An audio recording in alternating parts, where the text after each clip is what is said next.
পৃথিবীর কোনো অনাহারী মানুষ জানে না সে ঘড়ি দেখে কটার সময় আবার খাবার পাবে। কোনো অনাহারী মানুষ জানে না। আফ্রিকার অনেক মানুষ আছে যারা ক্ষুধার্ত, তারা বলতে পারে না কখন তাদের পেটে ভাত জুটবে, খাবার জুটবে, বলতে পারে না। আফ্রিকাতে দেখবেন যখন অনাহারী মানুষরা সারি সারি বসে থাকে এবং বিভিন্ন রিলিফের লোকরা এসে তাদেরকে খাবার দেয়, তারপরে ওই লাইনে, দীর্ঘ লাইনে বসে থেকেও তারা বলতে পারে না কখন তাদের সেই পাতে এসে একটু খাবার ঢেলে দেবে, বলতে পারে না। তারা যখন, তাদের মা যখন ক্ষুধার্ত শিশুকে কোলে নিয়ে দৌড়ায় খাবারের জন্য, কারণ হেলিকপ্টারে খাবার দেয়, তারা বলতে পারবে না কখন হেলিকপ্টার থেকে খাবারটি পড়বে এবং তার ভাগ্যে জুটবে, কারণ হাজার হাজার মানুষ কিছু খাবারের বাক্সের জন্য তারা দৌড়ায়। প্রকৃতভাবে দরিদ্রের ক্ষুধা বুঝতে হলে যখন ইফতারের সময় হবে না, যখন ধনী লোকরা খেতে বসবে, ঠিক ইফতারের মুহূর্তে যখন আজানটি দেবে, তাদের সামনে থেকে খাবারটি ঠিক টেনে নিয়ে যাবেন এবং যারা দরিদ্র বঞ্চিত তাদেরকে রেডি রাখবেন। বলবেন ওই বড় লোকরা খেতে বসছে, পার্টি বসছে, ইফতারির পার্টিতে বসছে, খেতে বসবে, রেডি থাকবি। যখনই দেখবি যে তারা খাচ্ছে, গিয়ে খাবারের প্লেটটি ছিনিয়ে নিয়ে আসবে। তখন ওই ধনীদের ভিতরে যে অনুভূতি সৃষ্টি হবে, তখন তারা বুঝবে খাবার কি জিনিস। এইভাবে ঘড়ি থেকে ক্ষুধা মিটানোতে দরিদ্রের কষ্ট বোঝা যায় না। আর তাই রোজা শেষ না হতে হতেই দামি দামি কাপড় চোপড় কেনার জন্য দৌড়াদৌড়ি শুরু হয়। সিস্টেম করে, নিয়ম করে দরিদ্রের কষ্ট বোঝা যায় না। এটা উপলব্ধির প্রয়োজন, এবং সে উপলব্ধি আসবে তখনই যখন আপনি এমন একটি সমাজ ব্যবস্থায় বিশ্বাস করবেন যে সমাজ ব্যবস্থা আপনাকে মানুষ হতে শেখাবে। কারণ আপনি সবার কাছ থেকে জ্ঞান আহরণ করবেন। আমাকে একজন বলল, মুফাসসির ইসলাম, আপনি আসলে খ্রিস্টানদের বই পড়ে আপনার মাথা নষ্ট হয়ে যাচ্ছে। ভাই, আমি খ্রিস্টানদের বই তো নতুন পড়ি না। আমি খ্রিস্টান, হিন্দু, বৌদ্ধ সবার পড়া লেখা আমি পড়ি, সবার। এবং তাই আজকে ইসলামের আলেমরাও আমার সঙ্গে বিতর্ক করতে সাহস পাচ্ছে না। উন্মুক্ত চ্যালেঞ্জ দিয়ে আছে, আসেন, লাইনে থাকতে হবে, কারণ আমার কাছে অসংখ্য ফোন আসে। কারণ মোহাম্মদ নিজেও তো খ্রিস্টানদের সাথে ডিবেট করতো, তাহলে ডিবেট করতে ভয় কিসের? জাকির নায়েক কখনো কোনো নাস্তিক, প্রখ্যাত নাস্তিকের সাথে ডিবেট করতে সাহস পায়নি। কয়েকজন নাস্তিক তাকে প্রশ্ন করেছিল, তার কি উত্তর জাকির নায়েককে দিয়েছে, রাতে জেনে কত গোজামিল দিয়েছে, সেটার প্রমাণ আপনাদেরকে আমি একের পর এক দিয়ে যাচ্ছি। জাকির নায়েকের কিছু মুখস্থবিদ্যা, কিছু গোজামিলের প্রশ্ন উত্তর সে দেয়। কয়েকজন সঙ্গে ডিবেট করেছে, হাতে গোনা কয়েকজন, যাদের আসলে ইসলামিক নলেজ খুবই কম, যেমন উইলিয়াম ক্যাম্বেলের ইসলামিক নলেজ নেই।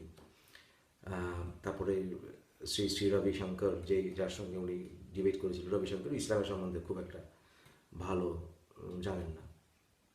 অতএব প্রকৃতভাবে আরেক ইসলামিক স্কলার, যে ইসলাম ছেড়ে চলে গেছে, এমন লোকের সাথে জাকির নায়েক কখনো ডিবেট করেনি। প্লাস জাকির নায়েকের বাইরে জ্ঞানও কম। একের পর এক ভিডিও দিয়ে যাচ্ছে, দয়া করে একটু নিচে যাবেন, কারণ আমি অনেক ভিডিও দিয়ে দিই, একটা দুটো না, অনেকগুলো দিই। কারণ হচ্ছে মূলত আমি দিয়ে যাচ্ছি কারণ অনেক কিছু বলার আছে আমার। কোন দিন আবার মোহাম্মদের উম্মতরা গুলি করে মেরে ফেলে, তাই না? সুতরাং আমাকে অনেক কিছু বলে যেতে হবে, তাই অনেকগুলো ভিডিও দিই। একসাথে সব দেখতে হবে না, নিচে যাবেন, আস্তে আস্তে করে দেখবেন। একেবারে লেটেস্ট একদিনে আমি যা দেবো সব দেখতে হবে না, আস্তে আস্তে সময় নিয়ে দেখেন, নোটবুকে নোট করবেন। আর ওগুলো সব কিছুরই বই পাবেন, কারণ আমি বই লিখছি, বই পেয়ে যাবেন, সেটা আপনাদের জন্য অনেক যুক্তি দেবে। যদি আপনি কোনো একটি কমিউনিটিতে আপনি সদস্য হন, তাহলে সেই কমিউনিটি বা সেই ধর্ম বা সেই গোত্রের থাকলে আপনার ভিতরে ভালো দিকগুলো দেখার কথা। আপনাকে অপমান করলেও আপনার মুখ সংবলিত হবে, আপনাকে মারতে আসলে আপনি ধৈর্য ধরবেন, আপনাকে মুখে গালাগালি বেরোবে না। দেখুন, আমি যখন ইসলামের কথা বলতাম, তখন থেকে বর্তমান আমার মনে হয় আমার সব কিছুতেই আমার ধৈর্য এবং আমার ব্যবহারিক যে পরিবর্তন সেটা আপনারা লক্ষ্য করছেন। কারণ মনুষ্যত্বের জাগরণ হয় ধর্ম থেকে বের হয়ে গেলে। কারণ ধর্ম দেশকে বিভাজন করে। 1947 সালে আমাদের এই উপমহাদেশকে বিভাজিত করেছিল দেশ, শুধুমাত্র ধর্মের কারণে। ধর্ম একটি দেশের ভিতরকেও আভ্যন্তরকেও বিভাজিত করে। যেমন নর্দার্ন আয়ারল্যান্ডে বিভিন্ন ওয়াল দাঁড় করিয়ে দিয়েছে, বাগদাদে ওয়াল, শিয়া সুন্নি ওয়াল, নর্দার্ন আয়ারল্যান্ডে প্রোটেস্ট্যান্ট ক্যাথলিক ওয়াল তৈরি করা হয়েছে। ধর্ম ওয়াল তৈরি করে, ধর্ম পরিবারে মাঝে ওয়াল তৈরি করে। যাকে ভালোবাসেন তাকে বিয়ে করতে পারেন না, আপনার নিজের স্ত্রী আপনার সঙ্গে থাকতে চায় না, অনেক ক্ষেত্রে আপনাকে ডিভোর্স দিয়ে চলে যেতে চায়। ধর্ম পরিবারের ভিতরে বিভেদ সৃষ্টি করে, ধর্ম নিজের মনের ভিতরে বিভেদ সৃষ্টি করে। কারণ আপনি সবসময় ভাবেন ও মুসলমান, ও হিন্দু, ও খ্রিস্টান। এর থেকে সরে আসেন, আপনার মানবিকতা আরও উৎকর্ষিত হবে। আমি আপনাদেরকে স্কাইপ এবং ভাইবার আইডি দিয়েছি, কিন্তু এটাও বুঝতে হবে মুফাসসির ইসলাম আপনারা লাইক করেন, অনেকে ভালোবাসেন, আবার অনেকে না বুঝে ঘৃণা করেন। কিন্তু আমি কিন্তু আপনাদেরকে ভালোবাসি। আপনারা যত বড় মুসলমানই হন কেন, যেই ধর্মই হন, আমরা তো ভালো, কিন্তু আপনাদের রোগটাকে আমি ভালোবাসি না, ধর্মটাকে আমি ভালোবাসি না। আমি কিন্তু কোনোভাবেই বাজে কথা বলি না। এখন আমি আপনার ধর্মের বিরুদ্ধে বাজে কথা যদি মনে করেন সেটা যুক্তি দিয়ে বলি, কিন্তু আপনাদেরকে কিন্তু আমি কখনো গালাগালি করি না। কিন্তু এটাও বুঝতে হবে যে একদিনে প্রচুর আমার কাছে কথা, যেমন আজকে ঘুমের থেকে উঠে গত 6 ঘন্টার ভিতরে দেখুন আমার 116টি স্কাইপে মিস কল আসছে। এখন এটা আমি অন করলে দেখতেই পাচ্ছেন অজস্র, এটা 24 ঘন্টা ওরা বা ঘুমেতে গেছে মানে 6-7 ঘন্টায়। সুতরাং এই সবার সঙ্গে নিশ্চয়ই কথা বলতে পারাটা বা কথা বলতে আমি পারবো এটা ধারণা করাটা বোকামি, জ্ঞানের অভাবে পরিচয়। তাই ধৈর্য রাখতে হবে, যতখানি সম্ভব আমি একে একে উত্তর দিয়ে যাব। তবে এখন অ্যাভারেজে একজন মানুষ আমাকে যদি রিকোয়েস্ট পাঠায়, অ্যাভারেজে আমার সপ্তাহখানেক লাগে তাকে উত্তর দিতে। কিন্তু এটা না বুঝতে পারা বা চাওয়াটাও আসলে একটি জ্ঞানের অভাবের পরিচয়। মুহাম্মদের যারা উম্মত, যারা কট্টর উম্মত, তাদের মুখের ভাষা খারাপ, খুবই জঘন্য। তারা একটি গালি প্রায় দেয় আমাকে, মাদার চোদ, সরি আমি শব্দটি ব্যবহার করতে বাধ্য হলাম। এটা কেন তোর মাকে এ করবো, এটা করবো, কারণ কি? আসলে এটাও ইসলামের শিক্ষা। যেমন ধরুন আমি আপনাদেরকে বলেছি মুসলিম শরীফের 8ম খণ্ডের 3433-29 থেকে 33 পর্যন্ত আপনারা পড়বেন, দেখবেন সেখানে বিবাহিত স্ত্রীদেরকে তাদের সামনে ধর্ষণের এবং তাদের সামনে ধর্ষণ করে তাদের ভিতরে স্পার্ম দেওয়ার কথা মোহাম্মদ বলছে অকাতরে। কারণ সেখানে আরবরা যারা নতুন মুসলমান আছে তারা পর্যন্ত এটা শুনে অবাক হয়ে গেছে। দেখবেন, পড়ে দেখুন। এমনকি মোহাম্মদের স্ত্রী আয়েশা পর্যন্ত অবাক হয়ে গেছে যে কিভাবে এই মেয়েগুলো যাদেরকে তাদের বাবাকে খুন করা হয়েছে, যাদের স্বামী থেকে খুন করা হয়েছে, তারা মোহাম্মদের সাথে সংসার করছে কিভাবে। আয়েশা নিজে, মোহাম্মদের স্ত্রী নিজে অবাক হয়েছে, এটা হাদিসে স্পষ্ট। কিন্তু এটা আয়েশা হিংসা করতো এটা বলে মুসলমানরা ধামাচাপা দেওয়ার চেষ্টা করে, কিন্তু আয়েশা অবাক হয়েছে। আয়েশা অনেক ক্ষেত্রেই আয়েশার মানবিকতার কিছু প্রমাণ আমি পাই।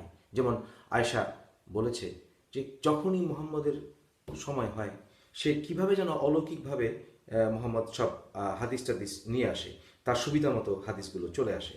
যেমন আপনার বুখারীর 311 নম্বরে দেখবেন যে স্পষ্ট করে বলছে আয়েশা যে যখনই আপনার সুবিধা হয় আপনি আয়াত নিয়ে আসেন। কারণ যখন আয়েশা বলছিল যে আপনি রোটা ঠিক করেন কার সাথে ঘুমাবেন, তখন কোরআনের আয়াত চলে এসছে 33 নম্বর সূরার 51 নম্বর আয়াতে, মোহাম্মদ যাকে খুশি তার সাথে শুবে, চুক্তি নাই, ভালো না লাগলে তোমাদের সবাইকে বিদায় করে নতুন মেয়ে নিয়ে আসবে। সুতরাং আয়েশা অবাক হতো। আয়েশা অনেকবার চেষ্টা করে ট্রিক করে অনেক বউকে এক বউকে তালাকও দিয়েছিল, কিন্তু আয়েশাকে ছাড়ার মতো সাহস মোহাম্মদের ছিল না, কারণ সে আবু বকরের মেয়ে ছিল। যাই হোক, এইভাবে মানুষের স্ত্রীকে, মানুষের বউকে, মানুষের মাকে ধর্ষণ করা তো ইসলামের আছে। সুতরাং ইসলামের যখন আমরা কট্টর মুসলমান আমাকে গালি দেয়, তোর মাকে ইত্যাদি ইত্যাদি, আমার সেটা মনে হয়ে যায়। এখন আপনি নিজেকে, আপনি যদি নারী কোনো মেয়ে যদি এই ভিডিওটি দেখে থাকেন, দয়া করে একটু চিন্তা করেন যে ধরুন আপনি সাফিয়া, আপনার বনু কুরাইজার সঙ্গে মুহাম্মদের গোত্রের কোনো যুদ্ধ ছিল না, নিরস্ত্র একটি সম্প্রদায়। সেই বনু কুরাইজাকে আক্রমণ করে 800 মানুষকে গলা কাটা হয়েছিল একদিনে। যাই হোক, তো সাফিয়া বনু কুরাইজা, বনু নাদির, বনু কুনাইকা এদের সবাইকে নিধন করেছে মোহাম্মদ। সাফিয়ার গোত্রকে যখন আক্রমণ করে, সাফিয়ার স্বামী কিনানা, আপনাদেরকে অনেকবার বলেছি যে সে জানতো যে গোত্রের সম্পদ কোথায়, এটা কোথায়, এটা বের করার জন্য মোহাম্মদ তাকে টর্চার করার হুকুম দেয়। এবং যখন সে লোক কোনো মতেই বলছিল না, তার প্রিন্সিপাল লক্ষ্য করুন যে সে তার গোত্রের সঙ্গে বিট্রে করছিল না, তার বুকে আগুন জ্বালিয়ে দেওয়া হয়। এবং যে যখন প্রায় মরে যাচ্ছিল, তারপরে সে বলেনি সম্পদ কোথায়, তারপরে সেই লোকের গলা কাটতে হুকুম দিয়েছিল মোহাম্মদ। এবং সে ছিল নববিবাহিত, অর্থাৎ সাফিয়া ছিল নববিবাহিত নারী, এবং তার বাবাকেও, এই স্বামী কনাইকে হত্যা করেছিল মোহাম্মদ। আপনি বলতে পারেন মোহাম্মদ মুফাসসির ইসলাম বাজে কথা বলছে, বাজে কথা বলছে। ভাই, আপনি নিজে দয়া করে একটু হাদিসগুলি পড়লেই তো হয়, দেখুন আমি ভুল বলছি কিনা। এই সবচেয়ে পুরনো ইসলামের ঐতিহাসিক যারা কিনা মোহাম্মদের সময়ের কাছাকাছি, যারা কিনা হাদিসের আলো, যারা সবাই যাকে সম্মান করে ইসলামের গবেষকরা, ইবনে ইসহাক, পড়ে দেখুন না ভাই প্লিজ। আমি তো অনেক ভিডিওর নিচে রেফারেন্স দিয়েছি, পড়ে দেখুন, দয়া করে পড়ে দেখুন। বা আপনাদের আলেমদেরকে জিজ্ঞেস করুন, ব্যাখ্যা করতে পারবে না। ধর্ষণ কখনো কোনো নারীর কাছে গ্রহণযোগ্য বিষয় ছিল না। কিন্তু চিন্তা করুন, আপনি সাফিয়া আপনার স্বামীকে মেরেছে, আপনার বংশের সবাইকে হত্যা করেছে, আপনার বাবাকে হত্যা করেছে, আপনাকে বলছে যে আপনি ওই চাকর বাকর বা একটা সাধারণ মুসলমানের যৌন দাসীতে পরিণত হতে চান না, মোহাম্মদের স্ত্রী হিসেবে কোনো মতে বেঁচে থাকতে চান একটা সিচুয়েশন, আপনি কি করবেন? You have no choice. তখন মোহাম্মদ যদি আপনাদের বলে ঠিক আছে আমার বউ হয়ে যাও, তখন কোনো উপায় থাকবে না। কোনো মেয়ে সজ্ঞানে ওই দিন তার বাবা এবং তার স্বামী এরকম খুনির সাথে যৌন সঙ্গম করতে রাজি হবে? এবং তাই আপনি শুধু সাফিয়ার কথা চিন্তা করুন। সাফিয়া সেদিন সাথে রাতে মোহাম্মদের সাথে শুয়েছিল। প্রথমে মোহাম্মদ যখন তার দিকে এগিয়েছিল, সে মোহাম্মদকে বাধা দিয়েছিল, এটাও হাদিসে আছে। প্লিজ আমাকে বলবেন না বারবার রেফারেন্স দিতে, আমি সকল ভিডিও, অনেক ভিডিও নিচে রেফারেন্সগুলো দিয়েছি, দেখে নেবেন। এবং বাইরে মোহাম্মদ সকলকে দেখে একজন সাহাবা বাইরে হাঁটাহাঁটি করছে অস্ত্র নিয়ে। মোহাম্মদ জিজ্ঞেস, তুমি কি করছো? বলছো সে মোহাম্মদকে তখন বলেছিল যে তুমি তার বাবাকে, তার স্বামীকে হত্যা করেছো, না জানি সে তোমাকে হত্যা করে, এই ভয়ে তোমাকে আমি গার্ড দিচ্ছিলাম সারা রাত, তুমি যা করেছো তার সাথে। তারপর চিন্তা করুন সাফিয়ার জীবনটি। সাফিয়া নিশ্চয়ই প্রতিদিন যখন মোহাম্মদ তার কাছে আসতো, রাতে যখন তার সাথে যৌন সংগ্রহ করতো, তার ভেতরে মোহাম্মদের যৌনাঙ্গটি ঢুকতো, তখন সাফিয়ার ভেতরে কি অনুভূতি হতো আপনি যদি নারী হয়ে থাকেন একবার চিন্তা করে দেখুন। তাকে আপনি নবী বলছেন, প্রতিদিন রাতে মোহাম্মদ তাকে ধর্ষণ করত, দিনের পর দিন ধর্ষণ করত।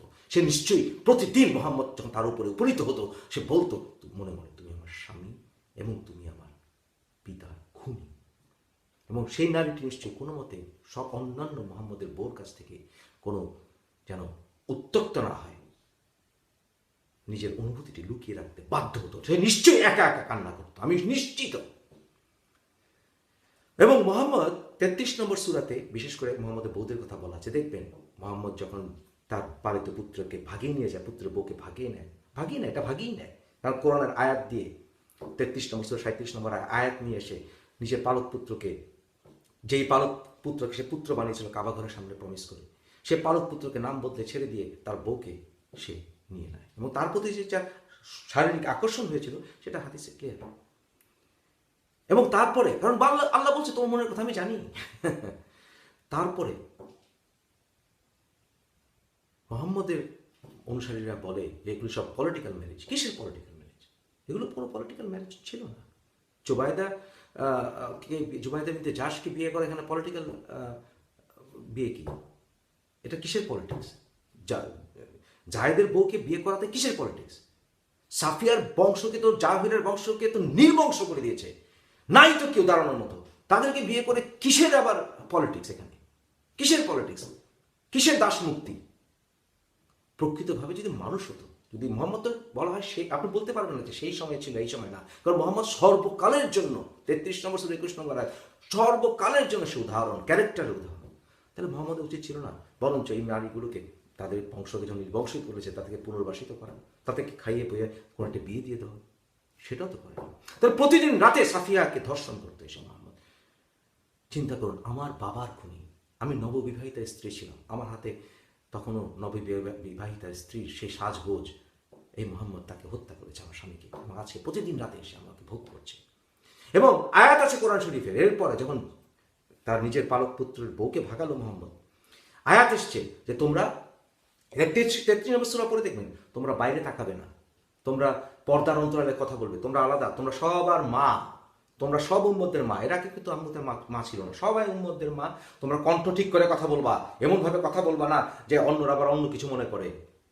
তোমরা পর্দার অন্তরে থাকবা, তোমরা এটা করবা, ওইটা করবা, বোরকা পরবা, মুখ ঢাকবা।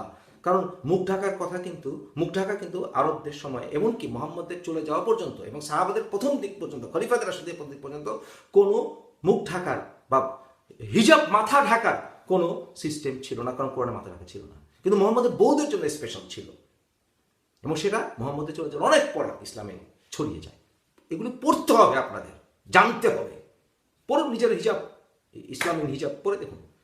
তারপরে এই সাফিয়াকে যখন প্রতিদিন রাতে ধর্ষণ করতো, সাফিয়া ভয়ে জানালা পর্যন্ত খুলতে পারত না, কারণ মোহাম্মদ তার এক নববিবাহিতা স্ত্রী, মোহাম্মদের নববিবাহিতা এক স্ত্রীকে মোহাম্মদ তালাক দিয়েছিল। আমার আরেক ভিডিওতে বলেছিলাম না, আপনারা কেমন স্বামী চান, ভিডিওটি দেখে নেবেন, যে ধার্মিক নারীরা কেমন স্বামী চান, মোহাম্মদের মতো স্বামী চান।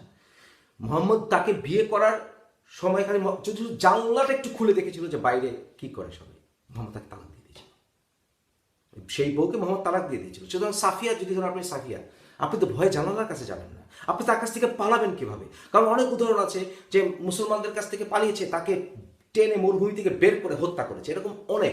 রোকায়া মোহাম্মদের নিজের মেয়ে একজন লোককে আশ্রয় দিয়েছিল, মোহাম্মদ তাকে তাৎক্ষণিকভাবে না মারলেও তাকে চলে যেতে বলেছিল, এবং বলেছিল তোমাকে যা এতটা সময় দিলাম, তুমি ভাগো।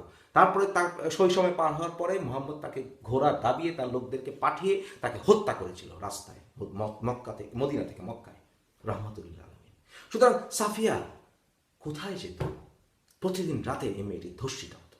এরকম সাফিয়া, জাহিরা, রায়হানা প্রতিদিন। সুতরাং এই ধরনের উম্মতদের কাছ থেকে তো আমি এরকম গালাগালি, ধামকি, আমার মাকে অনুসরণ করে, আমার বোনকে গালাগালি করে তো আমি ভিডিও পাবই, আমি তো থ্রেড পাবই, তখন তাদের মুখে তো কিছু আটকাবে না। এর ভিতরে একটা উদাহরণ দিচ্ছি আজকে সকালে, উদাহরণটা হচ্ছে এটা।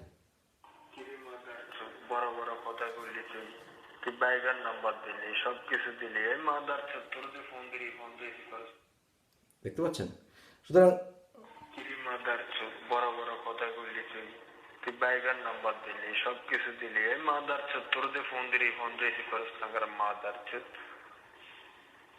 মাদার হিম্মত থাকলে তুই ফোন রিসিভ কর, নবীজির কত গান গাইতে পারস, আমি তোর দেখাবো, তোর আমি সুর বোঝাবো, মাদার চোদ বাস্টের বাচ্চা। অথচ মোহাম্মদের নিজেরই একটি বাস্টার চায় ছিল, কারণ আপনি এটাও চেহারাটা দেখে রাখুন, এটাই হচ্ছে মোহাম্মদের উম্মত। তার ফোন নম্বরও দেখতে পাচ্ছেন মধ্যপ্রাচ্যের। এটা মূলত কারণ হচ্ছে মধ্যপ্রাচ্যে গিয়ে আমাদের লোকদের, ওয়ার্কারদের মাথাটি ব্রেন ওয়াশ হচ্ছে, অন্ধত্ব তৈরি হচ্ছে, এবং মধ্যপ্রাচ্যে গিয়ে যাওয়ার যেদিন থেকে শুরু হয়েছে সেদিন বাংলাদেশের জিও পলিটিক্স, বাংলাদেশের ইসলামাইজেশন শুরু হয়ে গেছে। কারণ এর আগে বাংলাদেশে একটা সুফিবাদের মতো অবস্থায় ছিল, সুতরাং আমাদের ধর্মীয় গোড়ামি এতটা ছিল না, কারণ আমরা জানতামই না ধর্ম। তখন আমরা ওই শবে বরাতের রাতে আমরা মোমবাতি জ্বালাতাম। সুতরাং এই হচ্ছে, এদের সঙ্গে কি কথা বলা যায়? আর এতে কারণে এতটুকু জ্ঞানও নেই যে আমার প্রতিদিন আমার মতো একটা মানুষের কতটা ফোন আসতে পারে, এবং তারা গালাগালি করবে, এটাই স্বাভাবিক, কারণ তাদের ধর্ম তো এটাই শিক্ষা দেয়। এটাই হচ্ছে ইসলাম, এটাই হচ্ছে প্রকৃত ইসলাম। সুতরাং আপনি কাদের পক্ষে থাকবেন? যারা নারীদেরকে সম্মান করতে জানে না জানে না। মোহাম্মদের যেই দাসী ছিল, শুধুমাত্র যুদ্ধবন্দী নয়, 33 নম্বর সূরা 50, 33 নম্বর 4 নম্বর সূরা 24, এছাড়াও দাসীদেরকে গিফট পেত, এবং সাহাবারা একে অপরকে মাঝে দাসী আদান প্রদান করত, বিক্রি করত, দাসী বিক্রি হতো। কারণ এখানে কনসেন্টের কোনো ব্যাপার নেই, দাসীদের কাছ থেকে আবার কনসেন্ট কি? তারপরে আপনার মারিয়াম কুবতিয়াকে যে পেয়েছিল, সে দাসী, সে তার পেটে মোহাম্মদ, তার অল্প বয়স ছিল, তার পেটে বাচ্চা এসছিল, এবং সেই বাচ্চা নাম ছিল ইব্রাহিম, এবং সে মারিয়ার টিনেজার মেয়ে ছিল। এরকম অনেক উদাহরণ আছে মোহাম্মদের জীবনে, যে সে এমনকি যিশুর মাকে পর্যন্ত সে আম, স্বপ্নে বউ হিসাবে দেখেছে, পাবে সে বলেছে, এমনকি ফেরাউনের বউকেও সে পাবে। কি জঘন্য, যে পারভার্ট! এই পারভার্সন যেই ধর্মের নেতা, এমনকি শিশু বাচ্চাকে, শুধু এ নয়, শিশু বাচ্চাকে দেখেও মোহাম্মদ, আরও আয়েশা ছাড়াও শিশু বাচ্চাকে দেখে মোহাম্মদ তাকে বিয়ে করার জন্য বলেছিল, ইচ্ছা পোষণ করেছিল, কিন্তু সেটা আর হয়ে ওঠেনি। এছাড়া আরও আছে। মোহাম্মদের সাউদাকে যখন বিয়ে করেছিল, সাউদা পরে দেখলো সে বুড়ি, সাথে সাথে তাকে ডিভোর্স করতে চেয়েছিল। সাউদা বলেছিল যে আমাকে রেখে দাও, তুমি তবু আমাকে ডিভোর্স করো না, কারণ আমাদের এখানে একাধিক বিয়ে করার উপায় নেই, সে যাবে কোথায় ইত্যাদি। অতএব যুক্তি, ভদ্রতা বনাম হুমকি ধামকি চাপাতি, জয় কার হবে শেষ পর্যন্ত? আমাকে অনেক ভিডিও করে যেতে হবে, বলে যেতে হবে।